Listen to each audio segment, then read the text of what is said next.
Well, today I wanted to talk about doggy style. Oh my goodness. Well, you'd mentioned certain things about how you'd had particular lovers that were more inclined, and not them being more inclined, but actually that you were more inclined to have them in different positions based off of their anatomical structure, the size of their penis, the shape of it, the curve, etc. And I thought, yeah, let's go ahead and talk about doggy style, talk about, what it is, and not just like in the traditional sense of a person bent on their knees and another person behind them, but also to like what to navigate so that this can become pleasurable for everybody. And why would someone even want to be able to explore that? Okay. So you kind of already said what it is, but could you say it again? So doggy style in the sort of traditional sense is literally what you see dogs, how they have sex. You have someone that's on all fours on the receiving side, and then someone is behind them, typically hands kind of up on their hips and maybe knees on the ground, or maybe they're even standing or something. And the other person is just bent over in front of them, and then they are moving in and out from behind. Okay. Pumping away with the hips. Jeez. That could be donkey style too. Well, it is how a lot of animals have sex. Yes. Makes sense. Well then, is doggy style for everybody? Can we all do it? Well, there's a reason why I think a lot of people will try and avoid it. But yes, in general, like doggy style can be for everybody. Now, some people are like, no, I've never had a good experience, so it's definitely not for me. Well, I think if we talk about where things go off, why people are inclined to it or not, then we'll be able to start to find actual like biomechanical solutions as well as emotional solutions. Because, in general, what the traditional answer would be is like, who is doggy style for? Okay, it's for those who don't want to have maybe as much intimacy during a sexual experience because there's no eye contact. They also aren't really having their bodies necessarily pressed together. Someone who, on the positive side, is wanting like a very animalistic, more sort of lusty-like experience. And all of those reasons, depending on where you sit on the debate, would be either pros or cons for doing this. Okay. Now, for yourself, have you found it that doggy style can actually be intimate? Oh, absolutely. But it usually, it's because there's already an established intimacy. And then maybe partway through the detached version, there's a coming of the adaptive giver kind of leaning in, so feeling more the belly against the back, and then maybe leaning in so much that their whole chest front area is actually against my back, and one arm might be even scooping the front of my body, and maybe they're breathing into my neck, so that feels it's very sexy too. It's not just intimate. Well, let's talk then about some of the pros and cons in terms of doggy style. Yeah, well, I think if it's done wrong, which it's done wrong a lot, it can really hurt. If you have a cervix, it's not a fun position because as soon as you arch your back, you're exposing the cervix a lot more. Yes. So often if I was with a lover that wasn't skilled, that didn't understand, say, depth and rhythm and attunement, and it just takes one hit of that cervix and you're done. It's like so painful. So I would kind of preemptively squeeze shut my upper part of my vaginal area, and then I would arch or not arch dependent on what was going on to make less available that part. So I figured that out just on my own without any instruction of, if I squeeze shut and kind of like do a less of an arch, I can control where the penis is going more, and then they can't hurt me. Which for a lot of people, that's like sounds quite advanced. Like, how do you squeeze shut the upper part of the vagina? But we're going to be going into, when we get into the members area, because there is a members area of this, we'll really dive deep into the hows of making the most out of this. Exactly. But, now, so you've talked about some of the different cons that are there, especially on the receiver side. Yeah. I think another one that a lot of people will run into is they think, okay, this can only be done with certain like sizes of a penis. If the penis is too long, especially because what you're talking about, like with the depth, then it's like, no, we don't do this because it's always going to end up going too deep because the person's going to slam into me too much. I think we also had someone once write in about the problem with the micro penis and it kept falling out. Yes. And they wanted help being able to do this particular position. So again, the other part of it is that there's like seems like to be like this specific range where then the penis isn't going to be falling in or out. Another one of the cons which we talked about is that some people feel that there's just not enough connection or intimacy. It's not very romantic. They feel used. A lot of women end up like feeling they just kind of go through the motions. I remember someone I knew who married for money. She didn't find her partner attractive. And she said, I just, get in all fours, close my eyes, and kind of bear through it. And I'm like, that's awful. But I do think that that's common, that people, that is a position where your facial expressions are hidden. So if you're not really liking it or you're bored, it's hard to tell facially. Well, that's funny because I've also heard that as a pro, that it's like, okay, well, I am married to my partner. I like them. I do want to have sex. They really like that.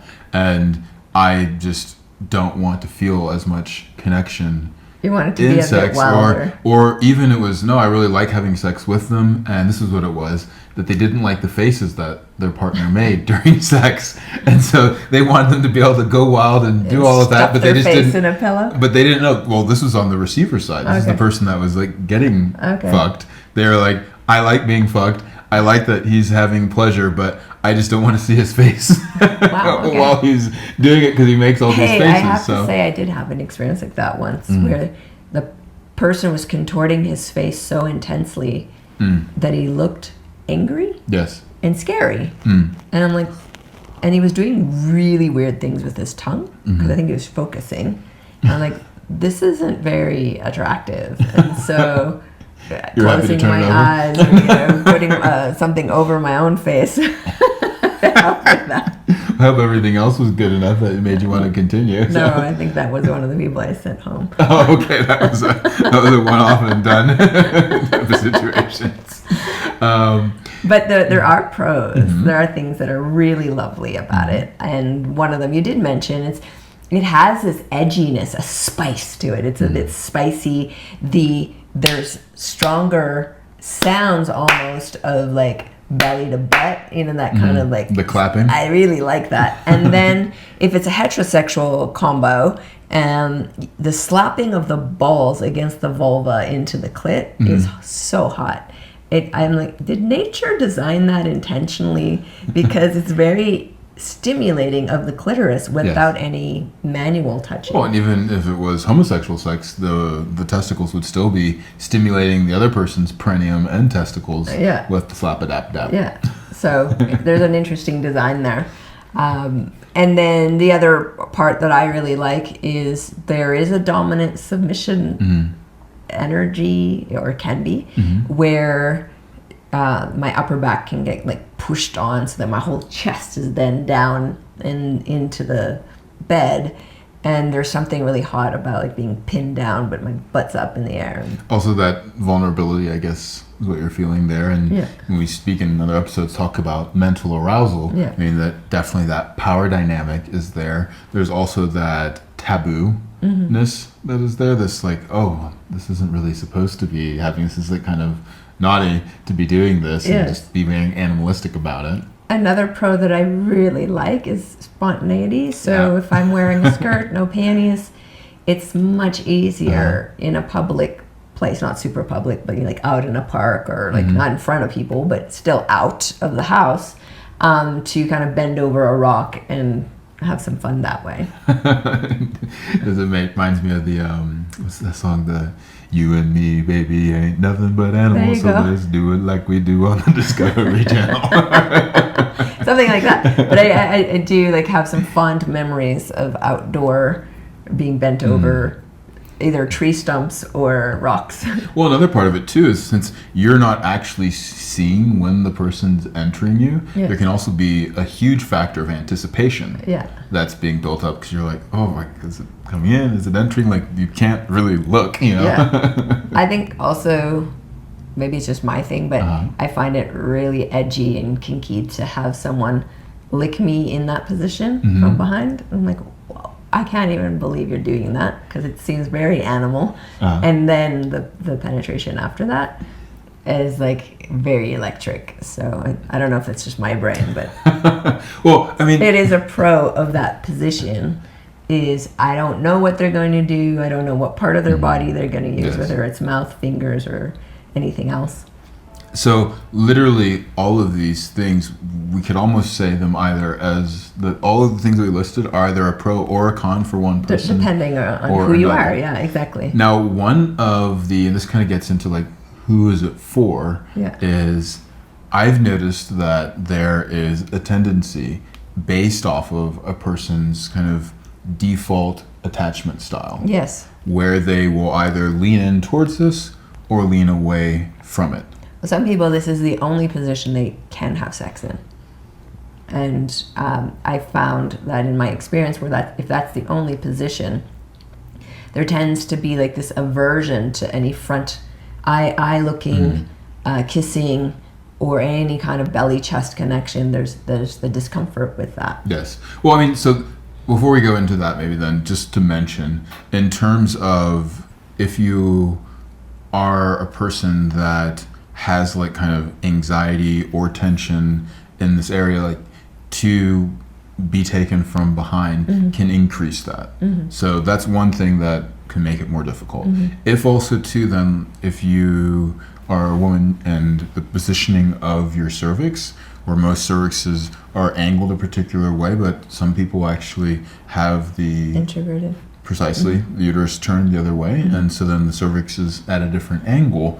That will have a tendency to make penetration from behind be more painful for that. If it's not done skillfully. However, that's the caveat here. precisely. Yeah. Once you learn to do these things skillfully, all of a sudden things that actually were very edgy and would create anxiety or create pain can just then become this whole new experience of possibility. I have to say that you don't understand this Your eyes personally are getting a because, little bit glassy when you're about to say this.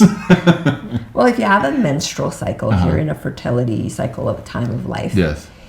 right before the period, the 24 hours before, all my partners knew I was about to bleed because I wanted animal sex. I wanted Yes. something intense and like lots of screaming and butt slapping, and usually from behind was much more what my body wanted. It was like a body need for that impact.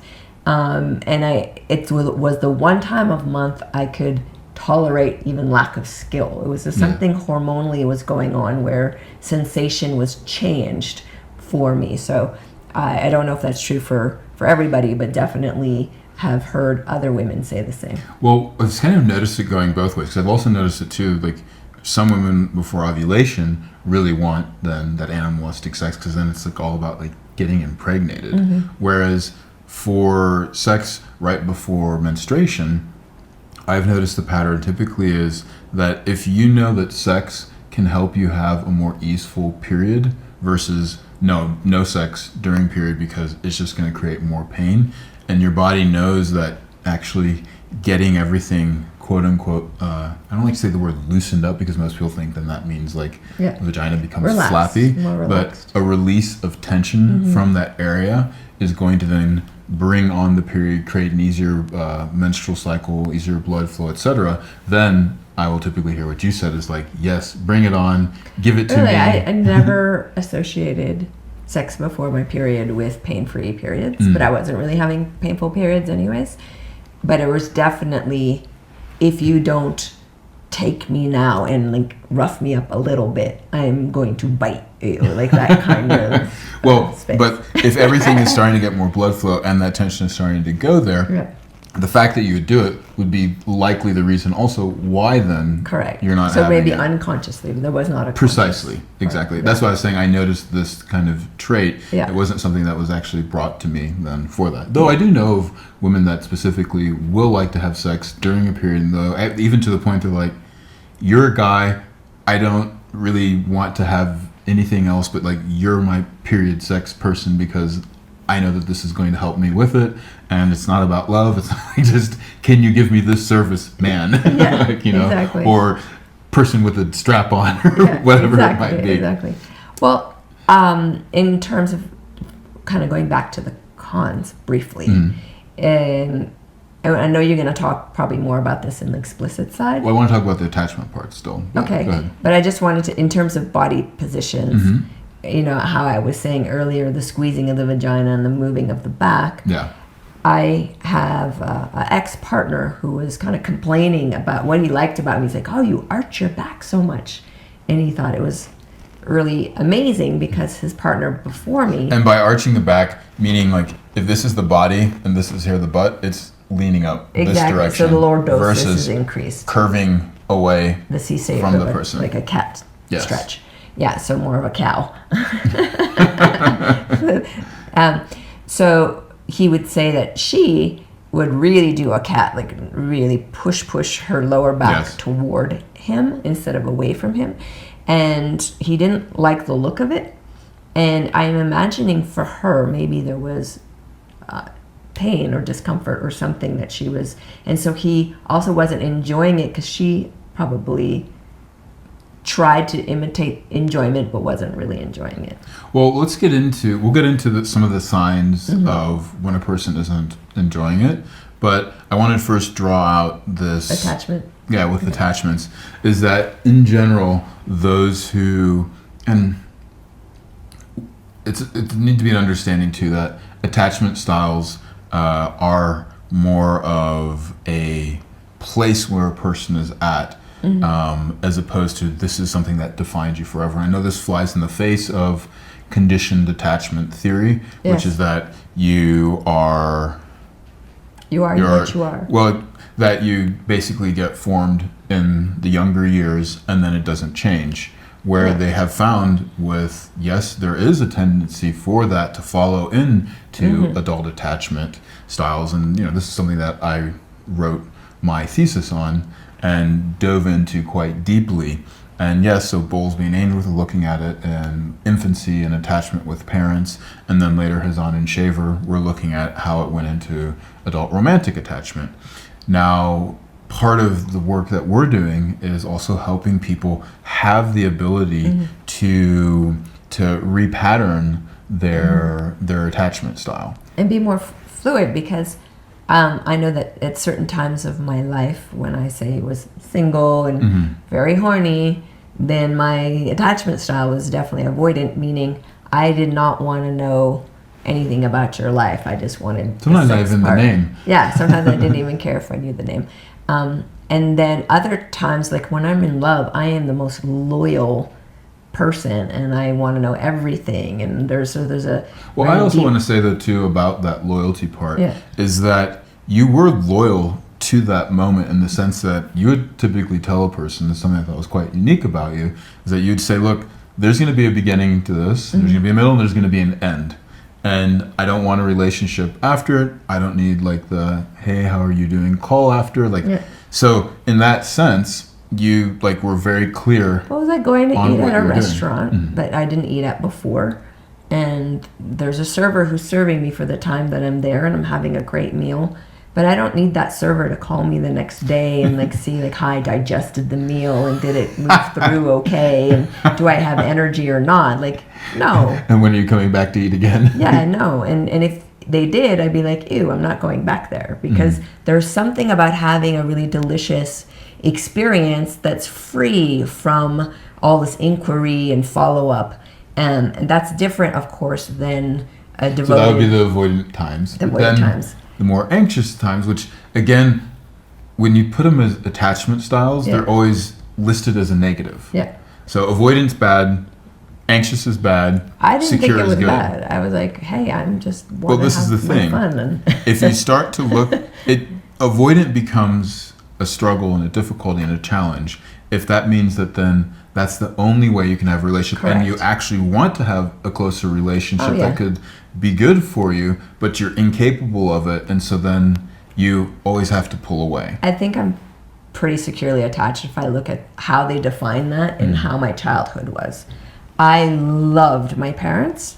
We had so much fun together, but when they would leave for an event, I'm like, adios. I'm gonna have, like, I was very happy to do my own thing. And then when they came back, I was super happy to see them. Precisely. There was never a stress there. So again, and I mean, out of the plus 1,000 papers that I reviewed to write my thesis, there was very few that were written actually on, well, what is secure attachment, other than that it was not avoidant and not exactly. anxious, or anxious ambivalent if you're going to complicate it, even bring in more. But this is the point, is that the way that I started to really understand how secure attachment works means that you have that flexibility to go into this animalistic, what could be labeled more avoidant type of sex, and just get into the carnal desires of flesh and just being able to, take one's pleasure, or just to give pure amount of pleasure, where there isn't then as much of the eye gazing and like the romantic feelings. And essentially we're two bodies here generating a lot of pleasure, whereas then the anxious, or another way of actually saying it nicely, is that the romantic side of sex is where you're like really bringing the bodies and having this oneness experience. Yeah. So that being said, With doggy style, typically those of the romantic inclination or anxious inclination are not going to head, and this is again a generality, but they will shy away from the doggy style because, again, they want to feel the that oneness probably and makes have them it feel a affirmed. bit anxious. Yeah. Because a lot of times when women share with me that it's not nice, and I inquire into it, then there's this sensation of, I'm just being used because he's horny. Yeah. And I was like, Literally, when you hear the phrase "hit it and quit it," yeah, you think of doggy style. yeah, exactly. Okay. Well, but then the other side, though, is those who are avoidant will really like it because, I mean, it's the satisfies all the bits. satisfies it. You don't have to emotionally engage with the other person. And so one of the things that you can actually do with doggy style, and the way that we talk about it, is that doggy style, as opposed to looking at it that the chests are apart, one person's bent over, one person's more erect, is that doggy style, or sex from behind, is literally where the front side is facing the back side of the receiver. So the back side of the receiver is there, and then you have the front side of the giver in the experience. And typically the difference between that and, let's say, like a reverse cowgirl, is that the receiver's lower in relation to position.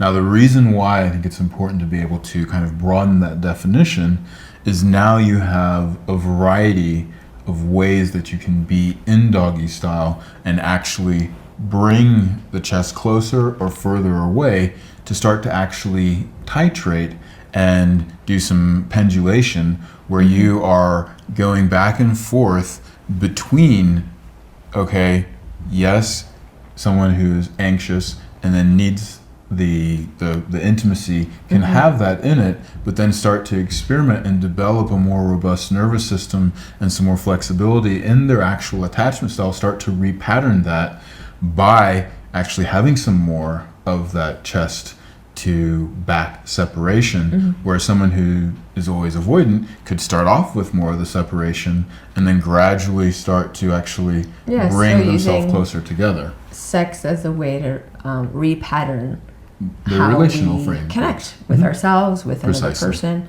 I'm really excited about the explicit part of this because I want to get into. There are many details actually how to do this in a way that just feels great for everybody and doesn't matter the height difference, the size difference, whether you're a plus size or a tiny size, or we have a lot of those questions that come in. Some of the things I think that would be really good before we switch over for everybody to know is, like, what are some of the signs that you notice in yourself when it's actually going wrong, and you shouldn't just bear through it, and you should actually communicate to the person, stop, shift, something. Well, the first part is when someone just rams into me. So there isn't a pause or any kind of skillful, like, making the labia aware that something's about to happen. It's just like a plunge. That's a no-go for me. Well, and that... I can't trust where they're going to stop. And even if you're a person who's like, well, but I love the spontaneity of, like, being taken, like, quickly, I think what you're speaking about, though, is a matter of the depth. Yeah. And that there's, like, this feeling. So regardless of where, like, how long the other person is, what the depth is or whatever, if you're noticing that you get this feeling as if, like, you're going to throw up or your guts have been hit. Or just like pure piercing agony, because that's what it feels like when something hits the cervix. And, I mean, so that feeling, how would you describe that feeling of agony? Oh, it's like a hot knife just like piercing you. Okay, so it's like this hot stabbing feeling. Yeah. Okay. On top of that, typically then you also mention that the body starts to curl in. Yeah, so and I notice that in myself when I have maybe a little gut inflammation and things are a little more tender, then I'm like, oh, look, I'm not really doing lordosis now. I'm actually flattening out my back a little bit. And there's an intelligence to that, but if the giver isn't sensitive and adaptive to the signals, then it can start going in the bad direction. But if they are sensitive, then you can actually probably support the body to open more. Oh, and based off of one's menstrual cycle as well, that the cervix and the womb are going to lower and raise. But across all bodies, though, whether it's heterosexual doggy style, homosexual doggy style, whichever way you want to put it, if you notice that, this is from the giver's side, the other person is sort of curling in and literally like scooting away from you, get away, even if they're saying yes, continue with that, notice that this would be a place to actually start to, that their body is actually saying no. And if you are on the receiving side of it and you're noticing that you're curling in and kind of bracing for it, then you'll actually be better served to communicate and find a way, which we'll get into in the members area, about how to actually relax and open oneself up to that experience. And so it's just really worth noting that having that ability to tell the person, no, this doesn't feel right, and let's try and do this instead, is going to be that first step to actually not building a history of bad reputation with doggy style, because the more that continues, then it likely will just start to become something that you actually are going to be avoiding and dislike, and for good reason, because it's not leading towards a pleasurable experience. Well, in our Embodied Love University, I know that we made a lot of little mini section 6 videos if they were featured in social media, but it really created positive and negative reactions. I mean, there. Like millions of views and things like that. It's close on position instruction, but this one was quite popular, the doggy style one, because people. It was titled "Howling at the Moon." Because people could see through example how you were holding your body, how I was holding my body, and the adjustments we were making. So in the Embodied Love University, for those of you where you have this free membership, those videos are accessible in that membership. So and we also have a penetration protocol. It's 9 dates, and that is an amazing course that literally allows you to be able to explore any position and really understand the internal as well as external mechanics that are going to make it an excellent time for the both of you. So definitely check that out. And without further ado, let's go ahead and get into the member section. Awesome. To join us for the complete and explicit version of this podcast, just simply upgrade your membership and you'll get instant access.